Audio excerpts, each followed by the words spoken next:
Assalamualaikum warahmatullahi wabarakatuh. Hai semua, ketemu lagi sama aku di channelnya Yoyoh Rohaya. Apa kabarnya teman-teman semua? Semoga selalu sehat dan selalu bahagia. Share kegiatan hari ini ya. Sebagai orang yang berkecimpung di dunia perdagangan, rasanya belum afdol kalau aku belum ngebahas tentang dunia yang udah aku geluti selama 15 tahun. Di sini aku akan membahas tuntas bagaimana caranya aku memulai mengelola toko sembako ini dari awal sampai aku berada di titik ini. Jangan kemana-mana ya, pantengin terus videonya sampai selesai.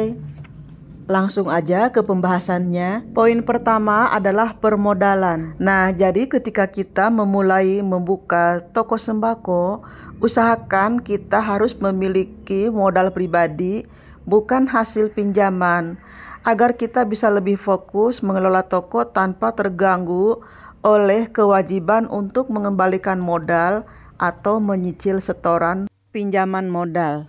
Bagaimanapun juga kita butuh kondisi suasana hati yang tenang agar lebih fokus dalam menjalankan usaha agar hasilnya bisa maksimal. Modal yang kecil asal punya sendiri itu akan lebih optimal diusahakannya ketimbang modal besar tapi hasil pinjaman. Yang penting kita terus belajar dan belajar agar kita tahu bagaimana caranya agar modal kecil yang kita miliki itu dapat dikelola dengan maksimal.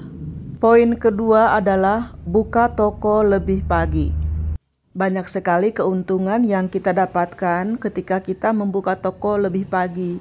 Jangan salah, banyak sekali orang yang berkepentingan di siang hari sehingga mereka terpaksa harus berbelanja di pagi hari.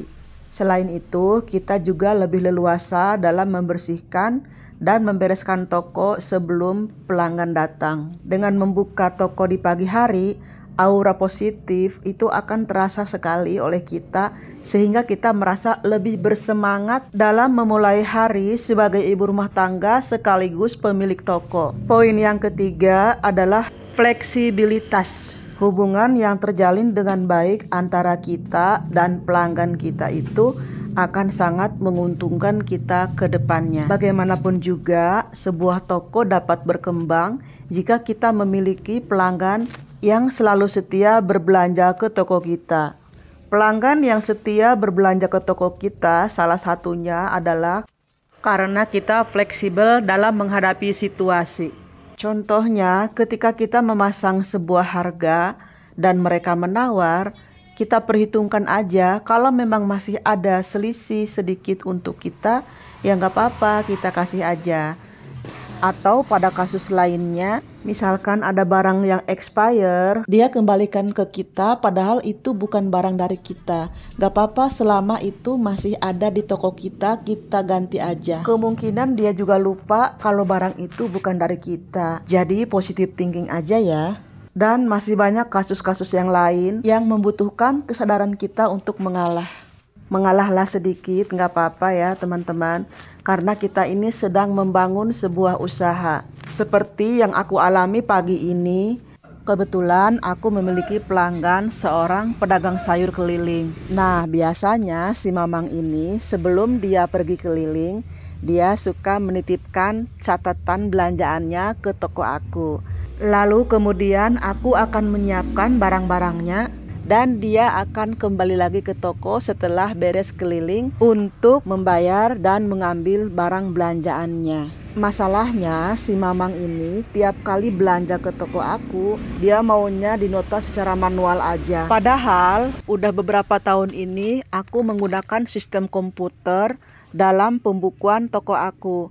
Tapi ya demi pelanggan, aku turutin aja apa maunya selama tidak merugikan aku dan masih bisa aku jalani. Nah, ini aku udah mandi ya. Seperti biasa, di sela-sela kesibukan aku menjaga toko, aku juga akan melihat-lihat kondisi barang-barang di toko aku. Poin keempat adalah menyediakan barang secara lengkap. Tidak masalah modal kita besar ataupun kecil, yang penting di sini kita belanja secara lengkap meskipun dalam jumlah yang sedikit-sedikit. Oh ya teman-teman, ini aku beberes sambil Ada yang belanja ya, gak apa-apa, biarkan aja dulu dia mencari barang yang diinginkannya. Selanjutnya adalah poin kelima, yaitu klasifikasi barang berdasarkan jumlah peminatnya.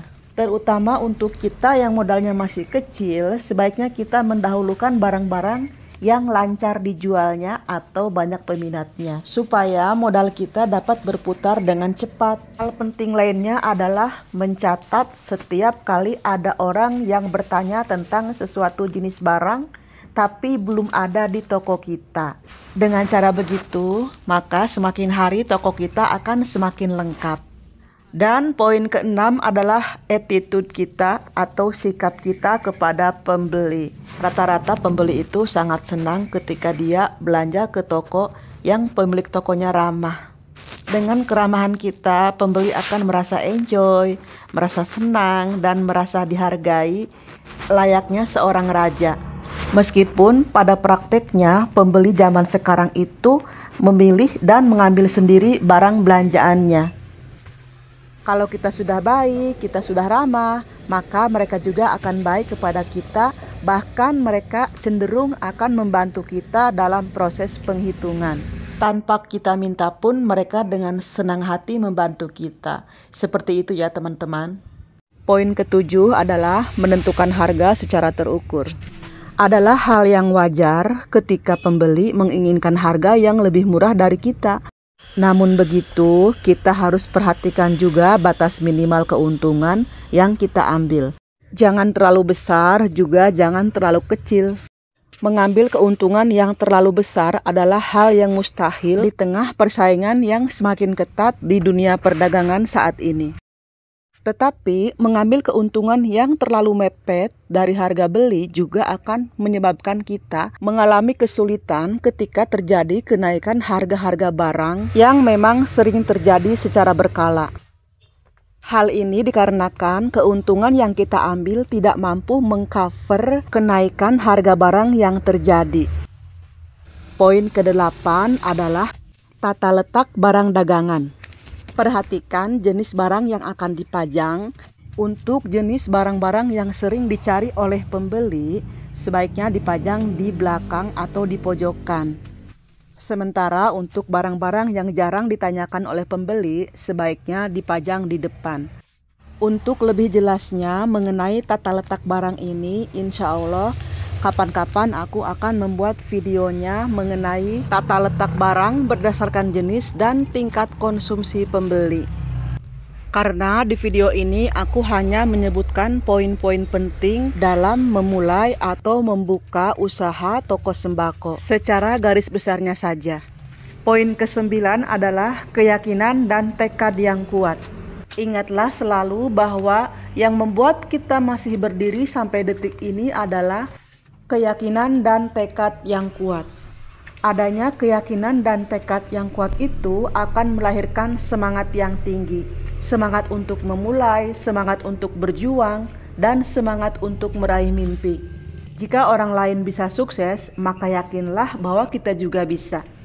Khusus poin ke-9 ini adalah hal terpenting yang harus dimiliki, terutama ketika kalian masih merasa bingung dengan penjelasan-penjelasan yang aku berikan. Maka mulailah dan melangkahlah dengan keyakinan dan tekad yang kuat. Sambil berjalan, sambil belajar, sambil mengamati, karena sejatinya guru yang terbaik adalah pengalaman kita sendiri. Semoga dari sekian penjelasan yang aku berikan, ada hal-hal penting yang bisa kalian ambil dan bisa kalian praktekkan. Selamat mencoba, selamat berjuang. Semoga semuanya sukses dan bisa meraih impiannya. Dan poin ke-10 adalah membangun hubungan yang baik dengan Sang Pencipta Allah Subhanahu wa Ta'ala. Dengan teori-teori yang sudah teruji, keinginan yang kuat untuk maju, tekad yang membara, serta skill yang memadai dalam mengelola toko, disertai pertolongan dari Allah Subhanahu wa Ta'ala, akan semakin memuluskan jalan kita dalam meraih sukses. Sampai di sini dulu videonya. Terima kasih sudah menonton. Sampai jumpa di video berikutnya. Tetap sehat, tetap semangat, dan tetap bahagia. Wassalamualaikum warahmatullahi wabarakatuh.